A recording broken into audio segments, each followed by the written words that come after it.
Enggak ya? Gimana? Assalamualaikum warahmatullahi wabarakatuh. Waalaikumsalam. Selamat pagi, salam sejahtera untuk kita semua. Yang terhormat Bapak Muhammad Isrian bin SPD selaku Mentor Laporan Hasil Orientasi Pengenalan Nilai dan Etika P3K dengan Dinas Pendidikan dan Kebudayaan Provinsi Jawa Tengah. Yang kami hormati Bapak Ibu peserta seminar Laporan Hasil Orientasi Pengenalan Nilai dan Etika P3K dengan Dinas Pendidikan dan Kebudayaan Provinsi Jawa Tengah. Mengawali kegiatan hari ini, marilah kita panjatkan puji kepada Yang Maha Kuasa dan puji kepada Yang Maha Pemberi Allah SWT, Tuhan Yang Maha Esa. Karena atas limpahan dan karunia kita dapat berkumpul di sini dalam keadaan sehat walafiat.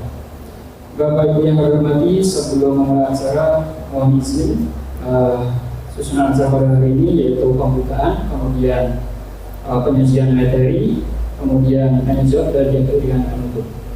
Baik, Bapak Ibu yang kami hormati, mari kita buka acara kita hari ini dengan bacaan basmalah secara bersama. Bismillahirrahmanirrahim. Terima kasih. Selanjutnya adalah pemaparan materi dari Ibu Aida. Waktu dan tempat kami silakan. Assalamualaikum warahmatullahi wabarakatuh. Yang terhormat Bapak Kepala SMA Negeri 1 Ngawen dan seluruh teman-teman peserta seminar orientasi P3K, terima kasih atas waktu dan kesempatannya sehingga saya bisa memaparkan untuk laporan orientasi pengenalan nilai dan etika instansi bagi pegawai pemerintah dengan perjanjian kerja P3K. Perkenalkan, nama saya Aida Yuniar. Saya mengajar Mapel Pendidikan Agama Islam di SMA Negeri 1 Cepu. Untuk laporan yang saya buat, saya membuat dari bab 1 sampai bab 5. Bab 1 itu mengenai latar belakang diadakannya orientasi, maksud dan tujuan dari orientasi, dan waktu dan tempat orientasi dilaksanakan. Untuk latar belakang diadakannya orientasi, pelaksanaan orientasi pengenalan nilai dan etika bagi pegawai pemerintah dengan perjanjian kerja dimaksudkan untuk penguatan budaya kerja dan membangun citra institusi. Kode etik dan kode perilaku ASN digunakan sebagai panduan pegawai ASN dalam berperilaku dan membangun budaya kerja dan citra institusi. Setiap instansi pemerintah wajib melakukan upaya internalisasi nilai-nilai dasar ASN, yaitu ASN profesional yang berakhlak. Maksud dan tujuan dari orientasi. Maksud dari orientasi agar peserta mampu menyusun laporan orientasi P3K yang menitikberatkan pada penyusunan RHK. Tujuannya agar peserta bisa memahami program orientasi dan mengenal nilai dan etika instansi pemerintah. Kemudian waktu dan tempat orientasi dimulai pada tanggal 25 November tahun 2024 sampai dengan tanggal 5 Desember 2024. Tempatnya di SMA Negeri 1 Cepu. Untuk bab 2, saya mengambil 3 poin penting, yaitu visi dan misi Provinsi Jawa Tengah, struktur organisasi dan tata kerja atau SOTK, manajemen kepegawaian dan penilaian kinerja P3K. Lanjut. Untuk bab 3, ada 3 poin penting juga. Yang pertama, saya membahas tentang rencana strategis atau Renstra SMA Negeri 1 Cepu. Yang kedua, struktur organisasi tata kerja SMA Negeri 1 Cepu. Yang ketiga, tugas pokok dan fungsi P3K di SMA Negeri 1 Cepu. Bab 4, saya berisi tentang rencana hasil kerja P3K. Saya buat rencana hasil kerja tahunan, jadi saya buat 1 tahun 12 bulan. Unit kerjanya SMA Negeri 1 Cepu jabatan ahli pertama guru pendidikan agama Islam. Tujuan instansi atau unit kerja mandiri tersusunnya dokumen pembelajaran dan rencana hasil kerja atasan langsung itu berisi tersusunnya dokumen manajerial sekolah. Nanti saya akan membahas tentang rencana hasil kerja pimpinan yang diintervensi, yaitu tersusunnya dokumen manajerial sekolah. Rencana hasil kerja yang saya buat itu berisi tentang dokumen perangkat pembelajaran. Jadi ada 5 dokumen Bapak Ibu, yaitu analisis minggu efektif, Prota, Promes, ATP, dan modul ajar. Sebagai pelengkap sudah disediakan dari Kemendikbud bahan ajar berupa buku paket pendidikan agama Islam pada tahap perencanaan pembelajaran. Jadi saya memakai itu. Ini ada 3 aspek penting yang harus ada dalam RHK, yaitu kuantitas, kualitas, dan waktu. Untuk indikator kinerja individu, yang pertama, tersusunnya dokumen perangkat pembelajaran, yaitu analisis minggu efektif, Prota, Promes, ATP, modul ajar, dan bahan ajar secara kuantitas. Yang kedua, tersusunnya dokumen perangkat pembelajaran, analisis minggu efektif, Prota, Promes, ATP, modul ajar, dan bahan ajar secara kualitas. Yang ketiga, tersusunnya dokumen perangkat pembelajaran, analisis minggu efektif, Prota, Promes, ATP, modul ajar, dan bahan ajar secara sesuai dengan waktunya. Untuk targetnya, kuantitas ada 5 dokumen, kualitas diharapkan bisa 100% dan waktunya dipakai untuk 12 bulan atau 1 tahun. Kegiatan dan tahapan yang saya lakukan untuk melengkapi RHK atau melaksanakan rancangan yang telah saya buat, yaitu menyusun draft dokumen perangkat pembelajaran dari analisis minggu efektif, Prota, Promes, ATP, dan modul ajar. Yang kedua, melakukan konsultasi dengan atasan dokumen perangkat pembelajaran. Jadi saya meminta saran kepada atasan saya, ya, Kepala Sekolah SMA Negeri 1 Cepu, kurang bagaimana perangkat yang saya buat untuk pembenahan perangkat tersebut.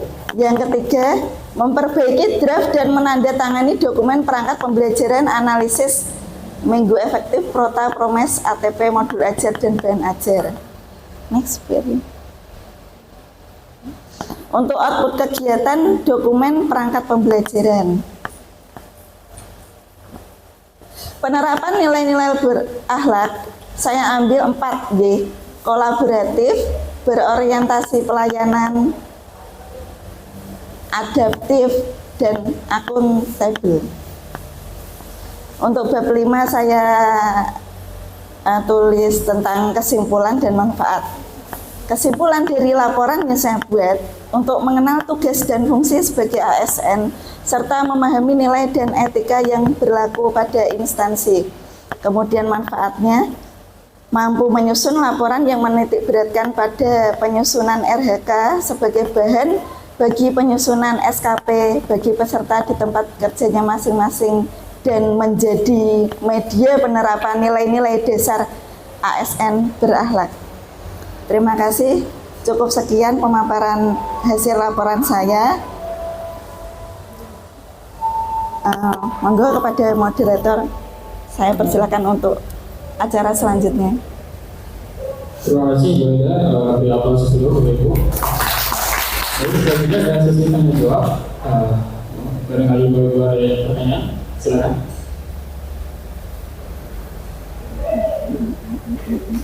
Terkait pemaparan dari Ibu Ida, ada yang ditanyakan?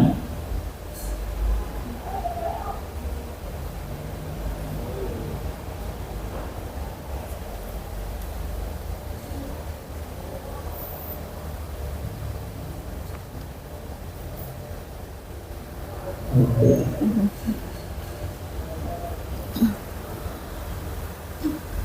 Baik, teman-teman, izin bertanya, saya Aisyah Risma Sakti, bisa dipanggil Bu Risma. Yang saya tanyakan adalah nilai-nilai apa yang terdapat di NHK-nya Bu Risma.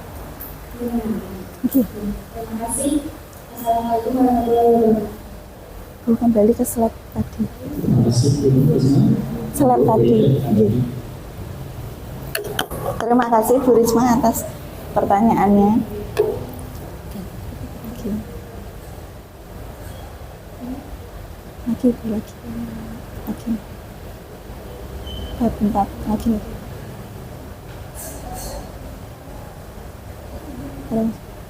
Terus yang adaptif tadi. Terus.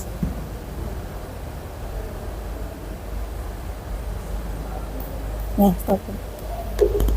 Untuk nilai-nilai berakhlak pada laporan yang saya buat yaitu ada 4, Bu.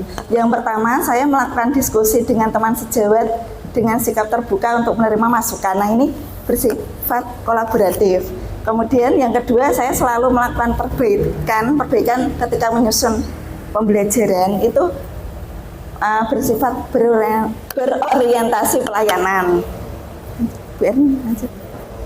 Kemudian yang ketiga, adaptif, yaitu saya berkomunikasi selalu konsultasi dengan atasan ketika menyusun perangkat. Yang keempat, akuntabel, yaitu saya melakukan tugas menyusun perangkat pembelajaran dengan penuh tanggung jawab sesuai dengan waktu pengumpulannya tanggal berapa. Oke, sama-sama. Terima kasih. Apa ada pertanyaan lagi Bapak Ibu? Sama ya.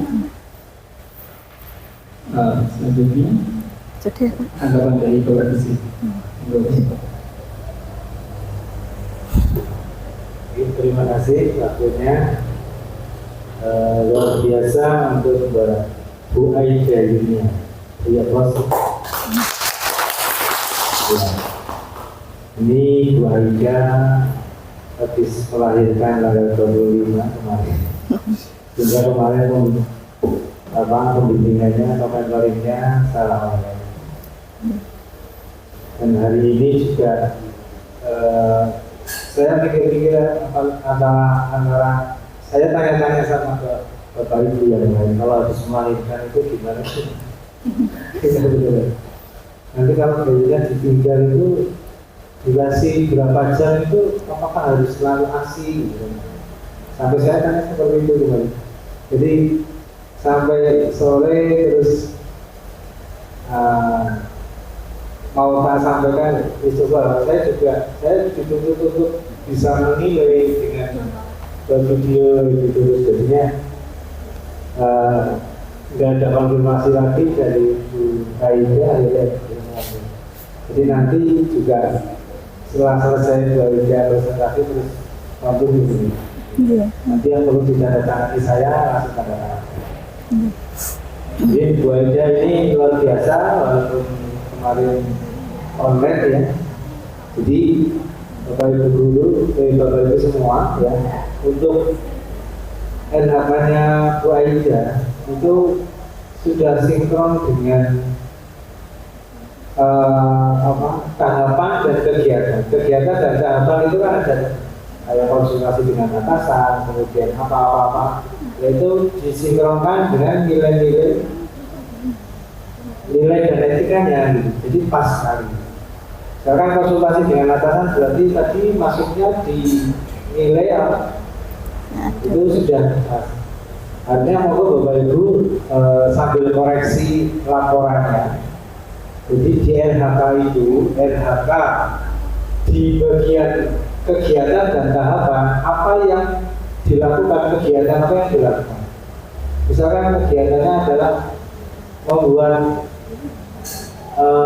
modul atau ATP, nah nanti nilai-nilainya itu dipaskan.